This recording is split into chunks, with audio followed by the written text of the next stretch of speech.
Movie की शुरुआत में हम देखते हैं एक बहुत बड़े शहर में एक माइकल नाम का आदमी वो अपनी ताकत बढ़ाना चाहता है। वो पूरी दुनिया में राज करना चाहता है। उसका केवल यही सपना है। माइकल पूरी दुनिया में खुदाई करवा रहा है, जहाँ जहाँ उसको राम जी के होने का सबूत मिलता है, पर उसके हाथ में कुछ नहीं लग रहा। और भारत के बहुत से ऐसे गाँव और बहुत से ऐसे शहरों में जहाँ से रामायण का इतिहास जुड़ा हुआ है, उस जगह वो अपने आर्कियोलॉजिस्ट से खुदाई करवा रहा है। दरअसल उसको एक मणि चाहिए जो रामायण से जुड़ी हुई है, और उस मणि के मिलने के बाद माइकल को ये लगता है कि वो दुनिया का सबसे बड़ा और सबसे शक्तिशाली आदमी हो जाएगा। सीन शिफ्ट होता है। हम देखते हैं एक गांव में बहुत पुरानी मूर्ति जो सालों से उस गांव में है। उस गांव के लोग हनुमान जी के बहुत बड़े भक्त हैं और उस गांव का इतिहास बोलता है हनुमान जी उस गांव में अभी भी विराजमान हैं। हम गांव में देखते हैं एक बहुत बड़ी नदी, और उस नदी में एक बहुत बड़ी मूर्ति होती है, वो हनुमान जी की होती है। हनुमान जी की मूर्ति के सामने एक बहुत बड़ा अखाड़ा होता है, और उस अखाड़े में गाँव के सभी पहलवान आके अभ्यास करते हैं। गाँव के उन पहलवानों में हनुमंतु नाम का लड़का अपना अभ्यास करता है। इस मूवी में तेजा सत्तू हनुमंता का रोल निभा रहे हैं। हनुमंता उन सभी में दुबला है पर अकलमंद है और फुर्तीला है। इस वजह से गांव में उसकी बहुत प्रशंसा होती है। तभी रात हो जाती है और हनुमंतु अपने घर जाता है। हनुमंतु जिस रास्ते से अपने घर जाता है उसी रास्ते में सरपंच का घर पड़ता है। सरपंच की बेटी मीनाक्षी, इस मूवी में मीनाक्षी का रोल अमृता अय्यर निभा रही है। दरअसल मीनाक्षी हनुमंतु को बहुत पसंद करती है और उससे शादी करना चाहती है। तभी हनुमंतु को मीनाक्षी पकड़ लेती है और बोलती है इतना टाइम हो गया, बताओ हम लोग शादी कब करेंगे। तो हनुमंतु बोलता है ना मैं तुम्हें पसंद करता हूँ, ना मैं तुमसे शादी करना चाहता हूँ, और रही शादी की बात तो तुम किसी और से भी कर सकती हो। ये बोल के हनुमंतु वहाँ से चला जाता है। हनुमंतु अपने घर पहुँचता है और अपनी माँ को देखता है। हनुमंतु की माँ का नाम अंचमा है। इस मूवी में अंचमा का रोल वरलक्ष्मी शरद कुमार निभा रही है। अंचमा बोलती है अपने बेटे से हनुमंतु तू मीनाक्षी से शादी कर ले, और शादी करने के बाद हमारी भी गाँव में इज्जत बहुत हो जाएगी। हनुमंतु अपनी माँ की बात सुन के बोलता है ठीक है माँ, इस बारे में मैं सोचूंगा। हनुमंतु अपने घर में खाना खा के सो जाता है और धीमे धीमे गांव के सभी लोग सो जाते हैं। पर गांव में 3-4 लोग हैं जो घर घर में जाके चोरी करते हैं, पर आज वो हनुमंतु के घर में चोरी करेंगे। वो लोग जब हनुमंतु के घर में चोरी कर रहे होते हैं तभी हनुमंतु की आंखें खुल जाती हैं और वो उनको दौड़ा दौड़ा के मारता है। सीन शिफ्ट होता है सुबह। हनुमंतु मंदिर जाता है और हनुमान जी की पूजा करने लगता है। तभी मीनाक्षी वहाँ आती है तो हनुमंतु मीनाक्षी को देख के वहाँ से भाग जाता है। दूसरी तरफ हम देखते हैं शहर में माइकल अपने ऑफिस में बैठा है और इतिहासकर्ताओं का फोन आता है। बहुत सालों की खुदाई के बाद और बहुत रिसर्च के बाद वो आर्कियोलॉजिस्ट माइकल से बोलते हैं हमें मणि के बारे में पता चल गया है। ये सुन के माइकल बहुत खुश होता है और बोलता है मैं वहाँ आ रहा हूँ। माइकल जल्द से जल्द वहाँ पहुँचता है और आर्कियोलॉजिस्ट का हेड बताता है हमें वो मणि तो पता चल गई है, वो मणि श्रीलंका में नहीं, वो मणि इंडिया में है। माइकल बोलता है भारत में किस जगह वो मणि है। तभी वो आर्कियोलॉजिस्ट बताता है बस यही बात अब पता करनी है, आखिर वो मणि भारत में कहाँ छुपाई गई है। माइकल बोलता है मैं इतने साल इंतजार कर चुका हूँ, अब मुझसे इंतजार नहीं हो रहा, जल्द से जल्द वो जगह पता करो जहाँ वो मणि है। वो आर्कियोलॉजिस्ट बहुत महीनों की रिसर्च करने के बाद ये पता लगा लेते हैं आखिर वो मणि कहाँ है। जब माइकल को ये बात पता चलती है तभी माइकल बोलता है मुझे जल्दी बताओ कि वो मणि है कहाँ। वो सभी आर्कियोलॉजिस्ट बताते हैं वो मणि आंध्र प्रदेश के एक छोटे से गांव में है, चारों तरफ जंगल से घिरा हुआ है। माइकल बोलता है वो सभी आदिवासी हैं, उनसे तो मैं पलक झपकते मणि ले लूंगा। तभी आर्कियोलॉजिस्ट बताता है वो मणि की वजह से वो गांव बसा हुआ है और गांव वालों के रहते हुए हम उस मणि के पास नहीं पहुंच सकते। तभी माइकल बोलता है मुझे तो फिर यहाँ अपने हाथ गंदे करने पड़ेंगे, चलो इतने मार दिया कुछ और मार देते हैं। माइकल से फिर वो आर्कियोलॉजिस्ट बोलता है आपका मतलब क्या है। माइकल बोलता है मैं पूरा गाँव ही खत्म कर दूंगा, किसी को क्या पता कि जंगल के बीच आखिर हुआ क्या है। माइकल फिर अपने बहुत से आदमी उस गांव की तरफ भेज देता है। सीन शिफ्ट होता है गांव में। गांव में बीते दिनों में बहुत अशुभ चीजें हो रही थी, जैसे पशुओं का मरना और खेत अचानक सूख जाना। तभी गांव का बुजुर्ग बताते हैं गांव में ये जो हादसे हो रहे हैं ये हादसे पहले कभी नहीं हुए, गांव में कोई मुसीबत आने वाली है। बुजुर्ग की ये बात कोई नहीं सुनता और ना कोई ध्यान देता है। सीन शिफ्ट होता है माइकल अपने आदमियों को उस गाँव की तरफ रवाना कर चुका है और वो सभी लोग कभी भी इस गाँव पहुँच सकते हैं।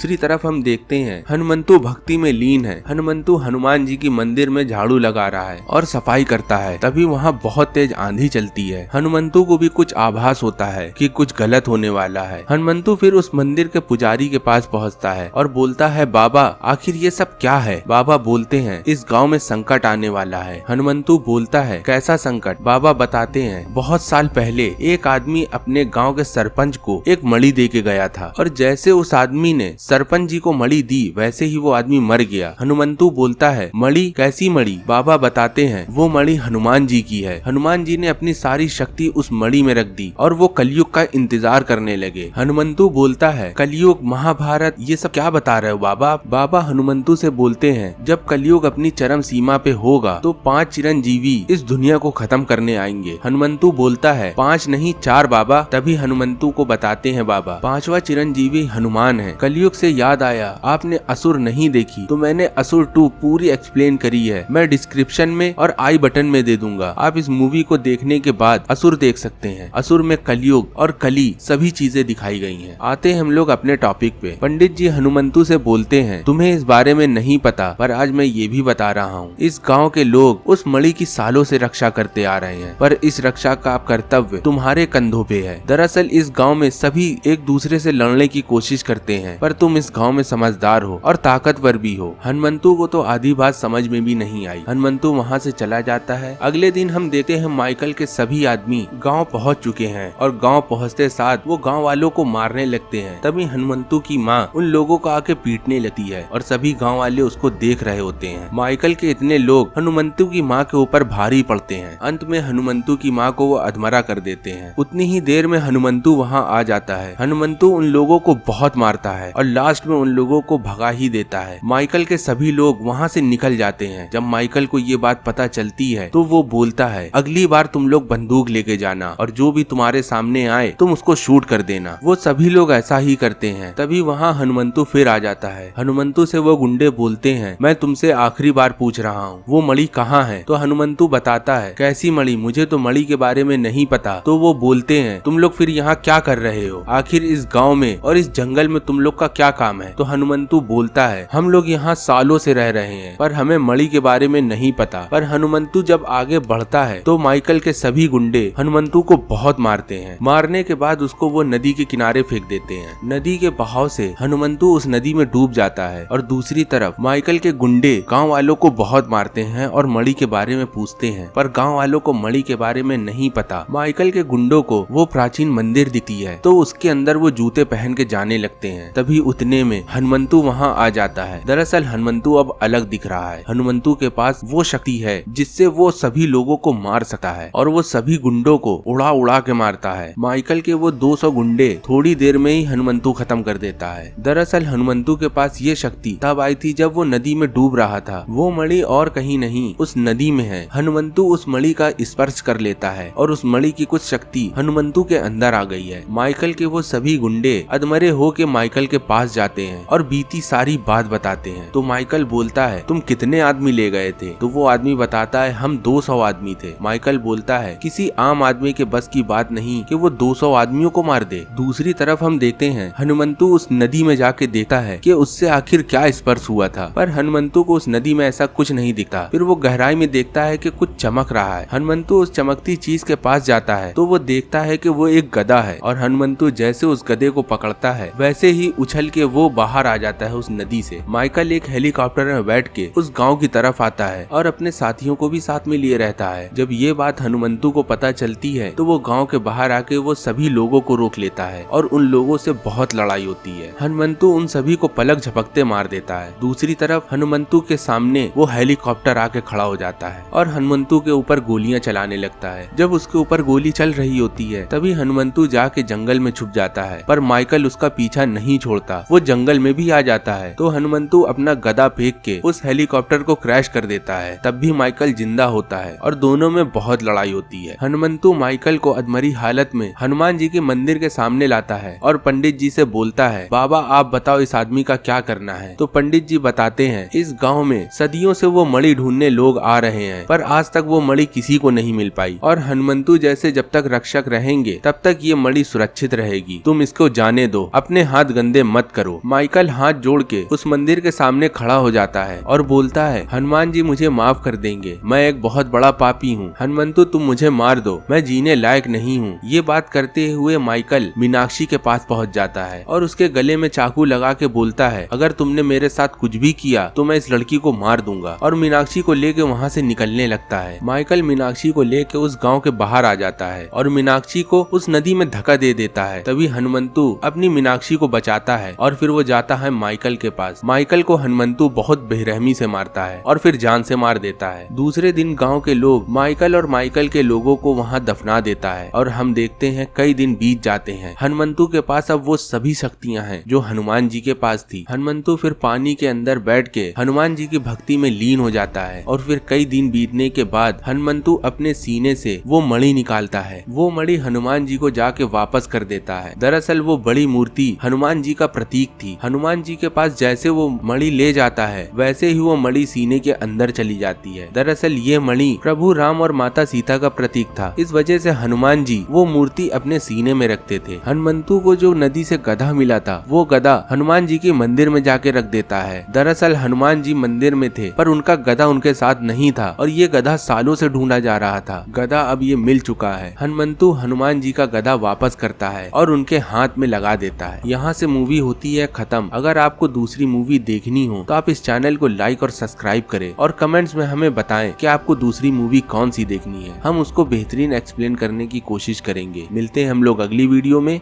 तब तक के लिए गुड बाय।